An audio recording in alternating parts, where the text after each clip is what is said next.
And there you have it. The timeline is shifting a bit, folks, as reporters continue to delve into what did the White House know on this IRS controversy and when did it know it.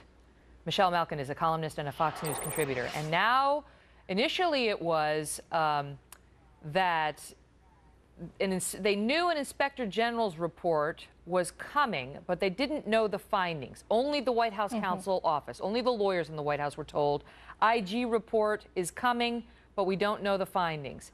Now we find out, well, actually, they did have a notification of the pending results. And not only did the counsel's office know, but the chief of staff was told, and other staffers were told, and the top of Treasury was told. And yet still they want us to believe, Michelle, that Barack Obama found out from cable news a couple of Fridays ago. Yeah, where's my bag of popcorn? Because the clown carny press briefings have turned into a circus. I mean, we need some Benny Hill music for all of the backpedaling going on there. I think one of the key things to remember here, as many words are coming out of his unfettered mouth, the fact is that this administration made preemptive steps to try and cover their backsides before the official report came out. The idea that they had no idea about the bombshells that were about to explode is completely laughable. The thing that is disturbing is, why wouldn't they just say? Why wouldn't President Obama, if he knew? I mean, if your White House counsel knows, if your chief of staff knows, if several top officers within the White House know, and none of them tells you about something this big that Barack Obama himself said is he found it outrageous, possibly illegal. He's pushing to fire, people at the IRS. None of them told him or gave him a heads up saying, Mr. President, you need to know the investigation is going to come out and it's not going to be good. Yeah, I mean, who knows? Perhaps it's just that plausible deniability shield that they were trying to encompass Obama in. But like I said, I don't buy the spinning going on right now from the White House press briefings or from Obama himself. Of course you don't buy it because you're a conservative and you don't really like this particular president's policies. But the question is whether this is seeping out now beyond, party politics, because we've got Jay Carney on tape telling us that the White House and the State Department only changed one word in the Benghazi talking points, and we know that's not true. Now we have, them saying, oh, the White House, all we had, the counsel's office was told that an IG report was coming, but we didn't know any of the findings. Now we find out, well, maybe they did. And every day, and then we had Eric Holder saying, we only did that stuff to the AP because that was one of the worst leaks I've seen in my life. And now we find out, oh, and it was also done to James Rosen and Fox News this week. I mean, so is there a credibility problem? Of course there is, and it's not merely because of my ideology that I give this particular administration such short shrift. It's the fact that I've been covering the way that they've operated, the bully brigade tactics, the way that they've tried to intimidate and criminalize their political opponents, enemies, and critics from day one, from even before day one in this White House. It's the way that Obama has operated. That's where I want to pick it up with you. The Chicago way. That's where we'll pick it up right after this break. Stay with me. Michelle Malkin back with me now, and you were speaking of the Chicago way.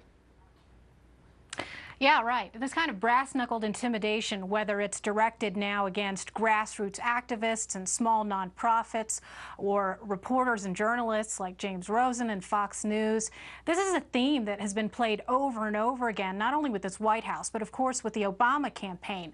And anyone who's really paying attention could see it, even back towards where you had Obama himself directing his minions to try and shut down a Chicago talk show host who wanted to talk about Obama's radical past. This happened at WGN with Stanley Kurtz when they were trying to talk about him. And then, of course, as time progressed, even many of these local and metropolitan newspapers were coming under fire. You had the San Francisco Chronicle, which was put under the thumb of this administration because they had a reporter who wanted to tape one of the fundraisers and did it and was chastised for it. There have been many local reporters who have been yelled at or screamed at or leaned on or pressured by this administration. So for everyone who has felt the boot of the Obama administration and its goons on their necks.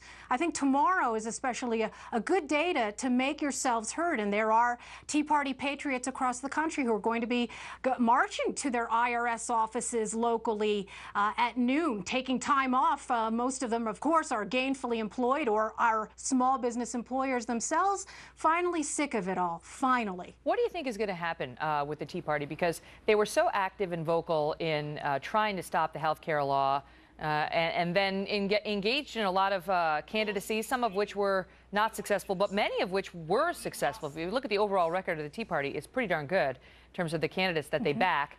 But they haven't been as vocal lately. And yet this whole thing seems to have revived them, their cause, given them credibility that the left would never give them. What do you think that happens to the Tea Party in the wake of all this? Yeah, look, the Democrats and the liberal media tried to strangle this movement in its crib, and we now know as a result of this IRS scandal that the Obama administration itself, top brass, not just low-level rogues, have been trying to stifle their political activity and to undermine their freedom of assembly and their freedom of speech.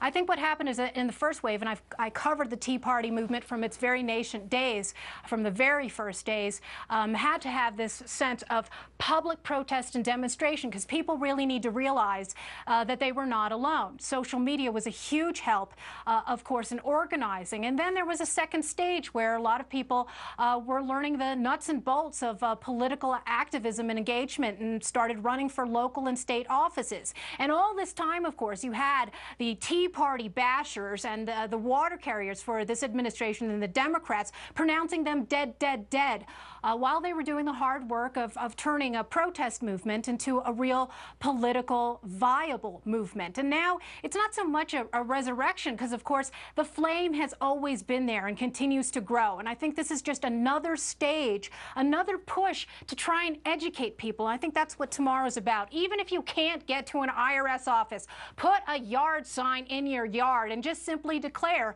we will not stand down. Michelle, Malkin, thanks so much for being here. You bet. All right, see you soon.